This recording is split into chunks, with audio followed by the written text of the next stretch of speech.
Welcome back to another journal with me session here on my channel. Today's journal with me is like a bit of a throwback session where I'm journaling some old photos and some old memories. I'm kind of reflecting on the fact that my kids have grown so much. They are so big now, or they're getting so big now, and that real baby stage has passed. I have some old photos, or some older photos of them when they were a little bit smaller, and I just want to pop those photos into my page and write about how I'm feeling and just reflect on that. So with those couple of photos, I'm just going to lay them out on the page and try and work out the best layout.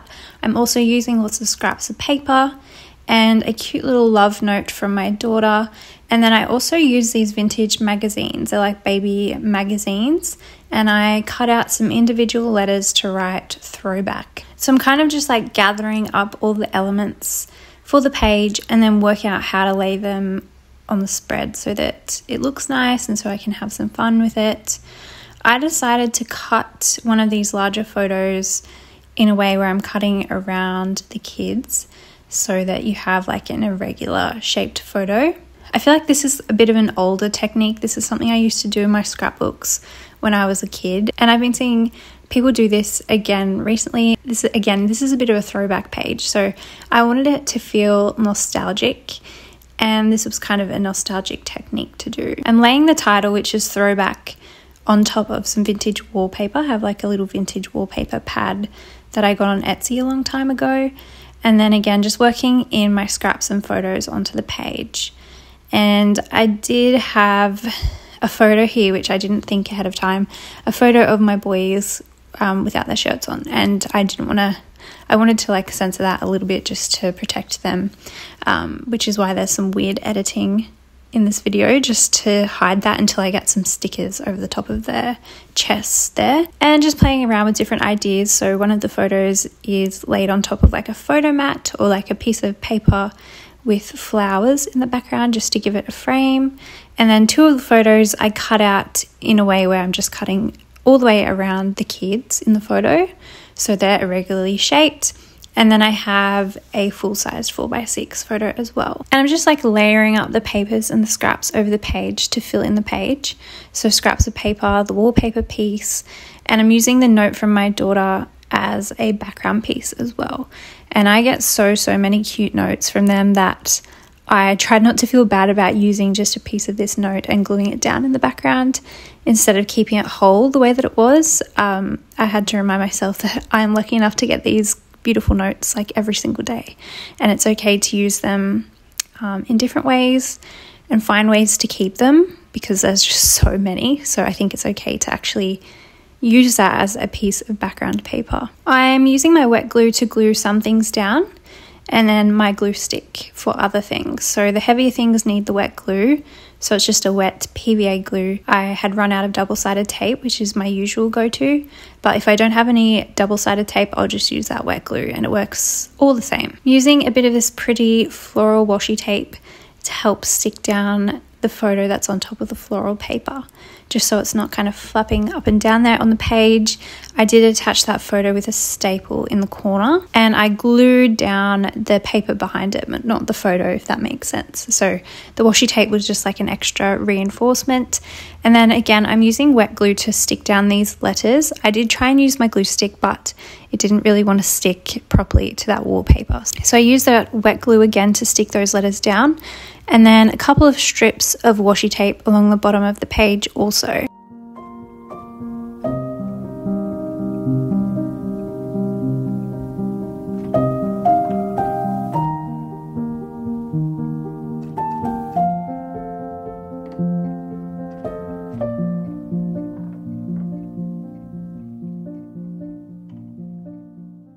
And then I knew that I wanted to pull out my stickers. I've been trying to use my stickers a lot because I have so many of them.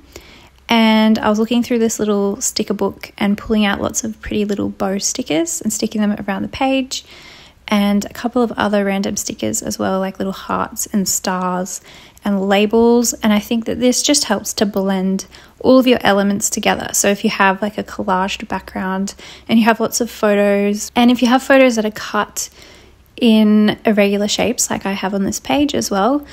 The stickers on top kind of help to blend everything together and make it look more cohesive and more like connected to each other, if that makes sense. So the stickers, they kind of like blur the edges, if that makes sense. They kind of, if you stick them over the edge of a photo or over the edge of a scrapbook paper, it works as like a little connecting piece in between those two completely different elements. I hope that makes sense, but that's kind of the way that I look at it and the way that I'm using the stickers on this page. Again, I have so many stickers and I really do need to use them up and not hoard them. So I am just going a little bit sticker crazy on this page, and also just throughout this journal. I've been using lots of stickers on every page and just having fun with it. I'm just having fun using them up. And the thing is, even though I've used so many of them, I still have so many left. So I really need to just be generous with them, and if I feel like using it, just use it, and I encourage you to do the same. I added a couple of little pieces of clear sticky tape over the top of some of the stickers that weren't super sticky,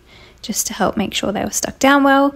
And then I pulled out some pencils. I'm just doing like some pencil texture around the page. I did some like little hearts and stuff on the page as well. I'm really loving this kind of messy scrapbooky look, and so I'm just playing around with that on this page, just adding in like little random lines and hearts and drawings and things that just make the page look more interesting, and really embracing that imperfect look. Once I was finished adding my stickers and all the elements to the page, I'm just going to go in and add some journaling. And I didn't do a ton of journaling on this page. I'm just writing a few things, so I'm kind of writing about how I mentioned before, just reflecting on how my kids have grown so much and they're just getting bigger and they're growing so fast, and that really little like toddler stage is behind us now, and so it's kind of bittersweet. But this is how the page turned out. It's a good little reminder as well that you don't have to always journal things that are current in your life. You can journal old things. You can journal old photos. You can journal old memories. You can journal about things that have happened years ago. If you think about them, like, you don't have to always be journaling new things. You don't have to always be waiting for new things to happen in your life to journal them. Or if you feel like there's nothing going on in your life right now and you feel kind of a bit neutral and you don't know what to journal about, you can always reflect on something in the past. But yes, so pretty simple and quick journal page today. I hope you enjoyed seeing how I put it together. I hope it gave you some inspiration and some ideas for your own journal. Yeah, I hope that you pull out your journal today and have a little play as well. And I will see you again soon in another video.